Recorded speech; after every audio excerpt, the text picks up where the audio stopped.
Today I'm going to teach you how to factor the sum and difference of cubes. So this one's kind of a special case, and once you have the rules written down, it's not too bad. You just have to use the rules.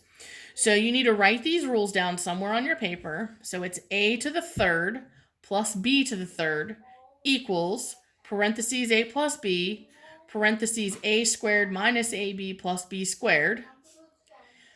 And the other one is a to the third minus b to the third, which equals a minus b in parentheses, and then in the other set of parentheses, a squared plus ab plus b squared. The biggest mistake students make here are these signs, so pay attention to them. So what you're going to do is you're going to match your equation to whichever rule is up here. So x to the third plus 27 is a plus, not a minus, so it's this one. So I need to figure out what a is. Well, you're going to take the cube root. If you're not sure how to do that, it's in the math menu on a calculator, or in Desmos, you can find that button. It's a little button. It's got a little 3 in the index like this, and it's the cube root. Now, if you know your cube roots, it won't be too bad. So the cube root of x to the third is simply x. You're always going to end up breaking this down into some variable, maybe a number in front. The cube root of 27 is 3, because 3 times 3 times 3 is 27. Then I'm going to plug them in up here for my a's and b's up here. So everywhere there's an a, I'm going to put an x. Everywhere there's a b, I'm going to put a 3, and then simplify pieces.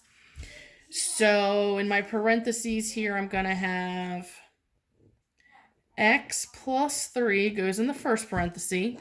I'm going to have a squared, which is x squared, minus a times b, well, x times 3 is 3x, plus b squared, which would be 3 squared, which is 9. And there's your answer.